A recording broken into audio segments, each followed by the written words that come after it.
Welcome to Peter and Ruffy's football show here on STV. The main talking points on tonight's programme: Celtic pick up another Euro fine. Alan Stubbs is hopeful Jason Cummings will sign a new deal. Mark Warburton is looking forward to the return of the Old Firm game next season.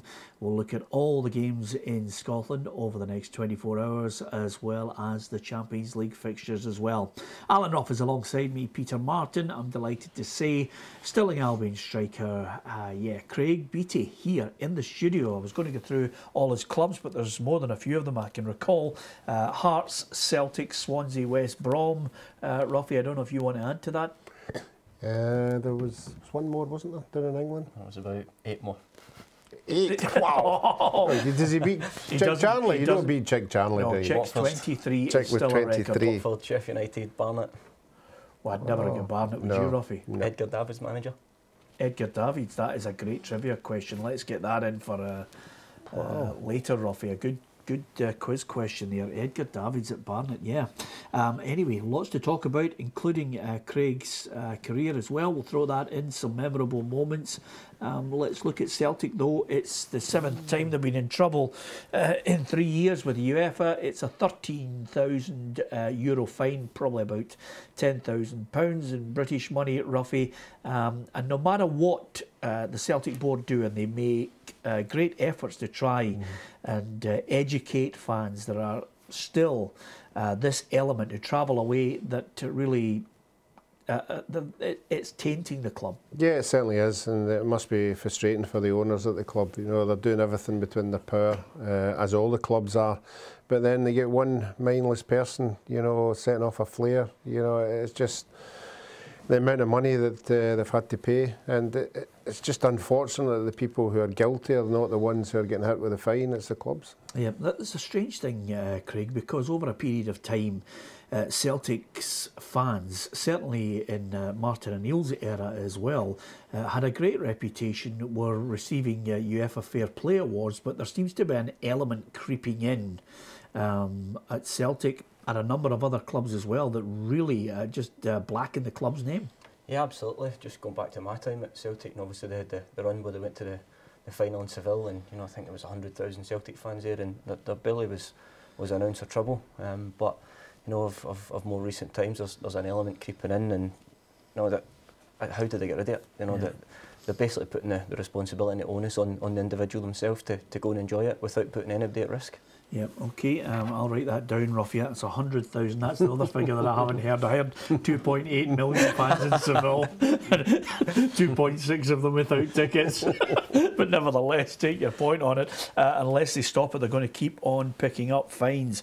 Just on the point of Celtic, because obviously in the last 24 hours, James Forrest has decided that he's going to weigh up his options in the summer. And already we've had Norwich and Queen's Park Rangers thrown into the mix as potential suitors for his skills. Is he doing the right thing? You've been in that particular predicament before as well. Yeah, it's a difficult situation he's in. You know, you don't know who's filling his head with information, whether you know his agent representatives or you know other clubs have expressed an interest at maybe a lot more money. Being at a club and having been there myself, there comes a point where you can certainly stay at a club like Celtic too long, you know, having been a young kid coming through the ranks. But you can also leave too early, and it's about getting the balance right. For me, James Forrest recently, you know, his fitness for a start's, you know, it's not been up to scratch. He's not played anywhere near the amount of games he should be. I think at the minute he should be getting his head down and getting in the team and playing regularly and putting on performances on the park. Yeah, James Forrest fit, Ruffy, is a good player. My problem with this one is that there are other aspects that may well be clouding his mind at the moment. In comes Patrick Roberts from Manchester City on an 18-month deal. His appearances when he is fit are few and far between because of the fact that he hasn't been able to get a constant run where the manager picks him. Yeah, I think Craig's touched on it briefly. I think it doesn't matter whether it's Celtic, Rangers or whoever. If you've been at the club a long time, there is a time when you've got to say to yourself, well, I'm not really improving here. I'm not going to another level. And you might think, well, if I go to another club, it's a new new environment, you go there, hopefully you'll think your injuries would clear up a wee bit, but I think it's the injury one that's curtailed him more than anything. But you're right, he'll been in Celtic at this precise moment in time. He'll look at what's going on round about, he'll look at the players that are coming in, and then maybe he's got an ambition to go down to England, as most players do. They want to go down and try it, and I think having not seen what's on the table for him, he might get offered something a lot better down in England. Yeah, okay, let's flip that then and see what would you do if you were Jason Cummings? If I were Jason Cummings, again, Craig touched on it briefly, it depends on what his agent's telling him. He'd be filling his head with a lot of promises of what's elsewhere, you know, but again, we keep talking about he's at a successful club just now, you know, he's just been hitting a bit of consistent for him now, and I don't think another year would hurt him at Hibs. Yeah, well, I mean, it's a slightly different situation here because he's only 20. He's scored goals, he's caught the eye. I'd like to see a bit more of him in Scottish football before he thought about leaving, Craig. Yeah, absolutely, I agree with Ruffy. I think another season, possibly two. Playing regular, learning the game, and scoring consistently, and a couple of seasons of experience would do him the world of good. And if he's still doing in 2 years what he's doing now, then he'll have no problem finding a bigger and better club with, you know, with more financial benefits at that point. Yeah, Alan Stubbs is hopeful he can get a deal for Hibs. I'm sure all the Hibs fans share his view on that. What do you make of him as a striker and the type of goals he's scoring? Yeah, he's scoring all sorts of goals. He likes to play off the shoulder. He's very mobile, and sort of got a bit of predatory instinct. He's, I really enjoy watching him. But the thing is as well, what could dictate is are Hibs going to go into the Premiership next year? If they're in the Championship, they might think, it is maybe time to take that chance and move down south. So, how Hibs do at the end of the season could also determine his decision. Yeah, it's a good point actually Craig makes there, Robbie. He can sit in. He's got a deal there at the moment until 2017, so he can still sit in and wait. Yeah, he certainly can, and as we spoke about it, most players want to test themselves against better opposition, and if he went into the SPFL, he would come up against better players, and his stock would go up. If he was scoring goals the way that he's scoring just now in a higher league, then his stock would go up, and he might have a better choice of where he goes. Yep, Hibs against Morton, Ruffy. Chance for Hibs maybe to just close that gap. They thought they had closed the gap on Saturday, but Rangers popped up with a wonder goal from Kenny Miller. Yeah, they certainly did, and I don't think Hibs would want to be in that catch-up scenario because everybody's just waiting, on them slipping up, and certainly against Morton. They're one of the teams who they could drop points to, so they have to continue to just dig in there as Rangers did at the weekend against Queen of the South, and any 1-0 would do them. Yeah, have you been impressed with them this season, Craig? Hibs certainly like to play the ball on the deck, and they've got a number of players that they've got on loan as well, some shrewd moves by the manager. Yeah, there's the manager's getting a lot of plaudits at the minute, and rightly so. He's done fantastically well since he's gone in there, and again, everybody thought Rangers were going to run away with the league, but he's between Alan Stubbs and his playing staff, they've ensured that they're going to make it a title race, and they're going to take it all the way. Yeah, I think Mark Warburton, though, has got that feeling, that little cushion, Roth. He's already talking about looking forward to next season. I think we're all looking forward to, the big derbies. Celtic against Rangers would be mouth-watering. Some wouldn't like to see 4. Some, obviously, for financial reasons, most certainly would. Yeah, well, I think if you get a glimpse on the past games, you can see what we're all missing. Just even from a spectator point of view, a lot of the games aren't fantastic, but the atmosphere that it brings and everything leading up to it, and there always is something special happens on the day, and it's just something that we all want to get back and seeing again. Yeah, what did you make of the line this morning, Ruffy, that Billy Davis came out and said that he was in line for the Rangers job? Yeah, I think his name was out there, but as far as I'm concerned, I think the board didn't know anything about that story, and maybe they should check just before they print it, and who's interested in what club. Yeah, absolutely. There you are. Straight in there with a baseball bat, of course. I'm amazed that he's not got a club, though.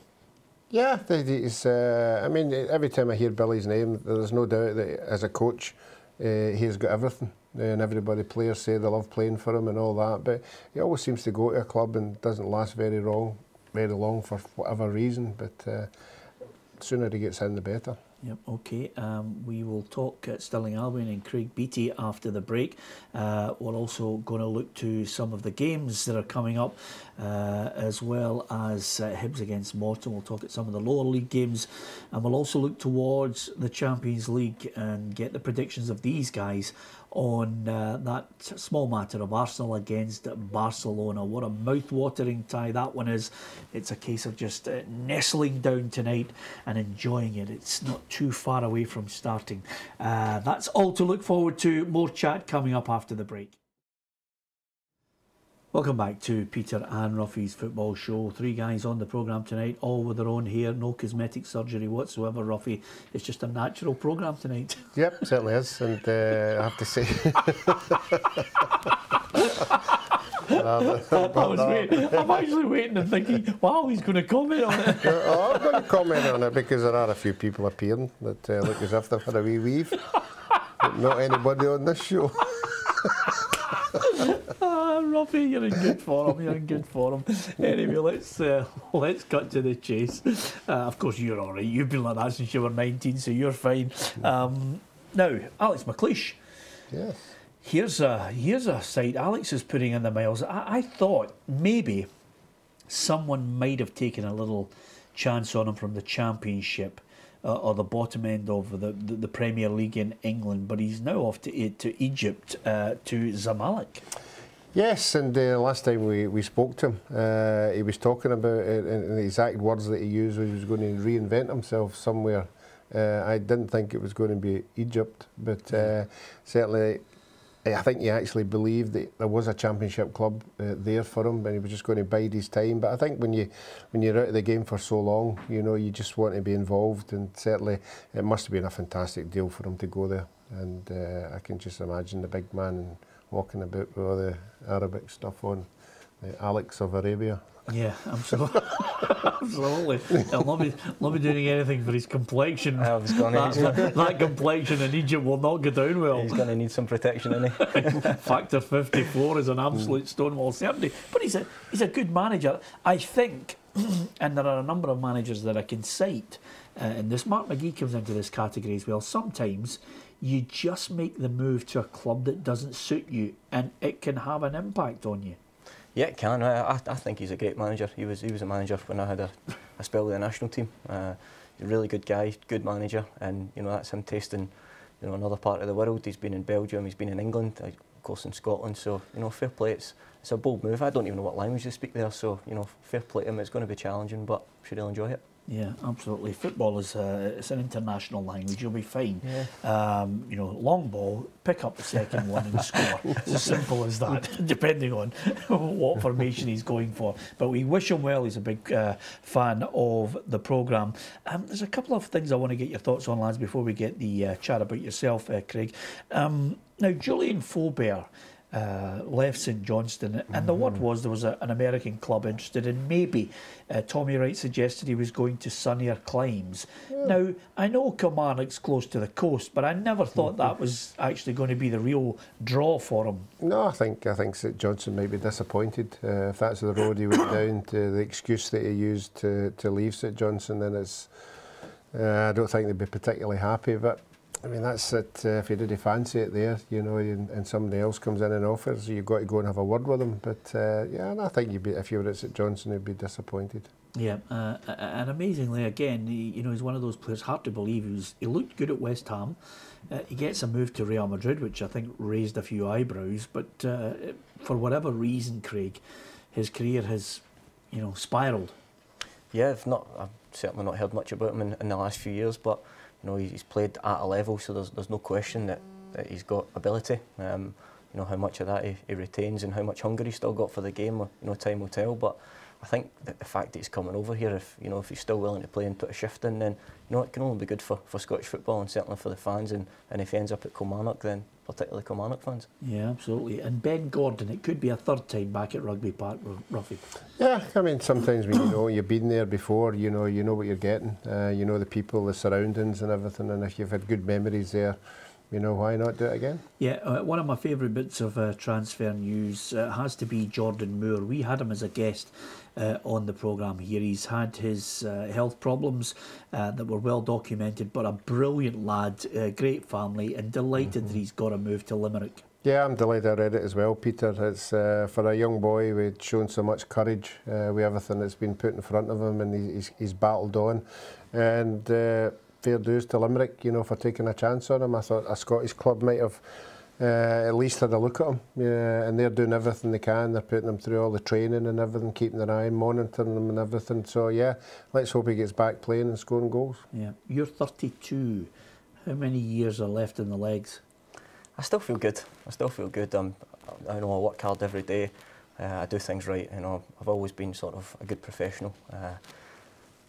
We'll see how it goes. You know, I'm enjoying it so far this season, and you know, hopefully we can get a bit of success here at Stirling Albion, and then we'll see where it takes us. Yeah, I mean, you're in a good position in the league. I mean, how's it been under Stephen McLaren? I mean, how's it been for you guys? Stuart McLaren, I beg your pardon. Yeah, no, Stuart's been great. He's been really good with me. He's good with the lads. You know, I'm really enjoying working under him, and Martin Corrigan is his assistant. To be honest, we'd like to have been higher up the league. You know, we're certainly still in with a chance. We play Clyde tonight, and that's going to be a hard fixture. And we were the two favourites at the start of the season, and I think we'll both be disappointed with our positions at the minute. But there's plenty of points to play for, and you know, there's a good run, 4 or 5 games, and you know, you find yourself right up there and top of the league. Yeah, here, Ruffy, you can have a quick look at the table to see how it's looking, Ruffy. Yep, it's a league that I mean, all the leagues from going to the top down are all very competitive, and I'm sure anybody looking at that table would still fancy their chances to get at least into the playoffs. But again, as we say on numerous occasions, you go on a 2 or 3 winning run. You know, it's amazing where you can end up in any of the leagues. Yeah, playoffs well within your capabilities. Yeah, absolutely. But we want to win the league. You know, we're 9 points off it. We've got a couple of games in hand on top, and we still have East Fife to play again. So should we take care of our business, then you know we'll still have a chance. But listen, the games are difficult. The standard and the level in the leagues is you know, it's much of a much. It's fairly close. So it just depends on the small margins and the details on the day. Yeah, and of course, if you had to pull off a dramatic U-turn, you know, just get up that top end of the league and win that league, I'm sure the payoff would be just as much as it was when you got promotion with Swansea. It would just be the same kind of a kitty. Yeah, fairly. If only. Yeah, wouldn't that be great? The Stirling Albion boys thinking about holidaying in Dubai. Let's not have a word when I see the chairman tonight and see what he can do. You'll put them on a downer, Ruffy. Yeah. There's nothing worse than hearing about something. He'll be hoping we get beat. Yeah, and the supporters will be a bonus for the supporters if you do qualify, because you'll still have that run around the park too. No, you love that. You love that, don't you? Yeah, you love that. You think that's one of the best celebrations ever, don't you? That's going to stay where it was. It was unique, and it's got to stay there. Okay. Yeah, I agree with you. By the way, it's up there with Ryan Giggs. I mean, if you speak to Ryan Giggs, he just, you know, he wondered why did I do that against Arsenal, but you can't fault him for it. And yours is only a penalty. To be fair, Manchester's much better than us. So yeah, well, that's a very good point. It's open to debate, and that's our competition tonight. Who's got the best chest here? Let's look to the Champions League. I'm excited about Arsenal against Barcelona. Does it get any better? Yeah, as far as both sides, I don't think Arsenal have got the same cutting edge that Barcelona have got. They've certainly not got the 3 forwards that they've got, and I think that'll be the deciding factor for me. I think both of them defensively don't shed many goals, so let's hope it's all about forwards that we're talking about, because they certainly have got 3 crackers in there. Yeah, and I love the line from Suarez saying that he doesn't regret knocking back, Arsenal for the bid that they made. Of course he doesn't. He's with one of the best teams in the world, if not the best. Yeah, and he's also playing alongside other, along with himself. They're the best 3 in the world for me as well. So they're just absolutely tearing it up this year, and I feel the worst for Big Mertesacker and the likes with the pace and movement they've got. Yeah, still doesn't beat the Barcelona Bayern Munich game for me, Ruffy. When I looked at Pep Guardiola, who decided to play man-on-man markers, 3 at the back in the opening 10 minutes of that game. It was like schools football, wasn't it? Yeah, it was just everybody just was astounded, that he thought he would get away with that, but certainly he was good enough to change it. as quick as possible. Yeah, absolutely, with those three. And Bayern Munich against Juventus, does that get you excited? Would that force you to flick over? Yeah, but I think Juventus are sort of a dark horses. No, they're doing well in their own league, but you always think teams like Bayern turn up on the night and produce something special. Yeah, who are you picking for the... Bayern, but I remember I've got my second team's PSG. Who do you think is going to win it? Got to go for Barca. Yeah, okay, that's why you're here, just a fence. steady Eddie with a shrewd head. We wish Craig Beattie all the very best for the rest of the season. Let's hope indeed that they make that late run and push for the title, and he gets a few goals into the bargain as well. And as you can see, after all those moves, he still has decided to keep some of the gear that he had from those days back at Swansea, which are still in Wales. Maybe not as much up here. Okay, from Ruffy and from Craig Beattie and myself, I do hope you've enjoyed the programme. Join us tomorrow. Dougie Imrie of Hamilton Accies will be joining us on the show, and we'll also have a good chat about the big game they've got coming up on Friday, Hamilton Accies against Celtic. From Ruffy, Craig Beattie and myself, thanks for watching. Good night.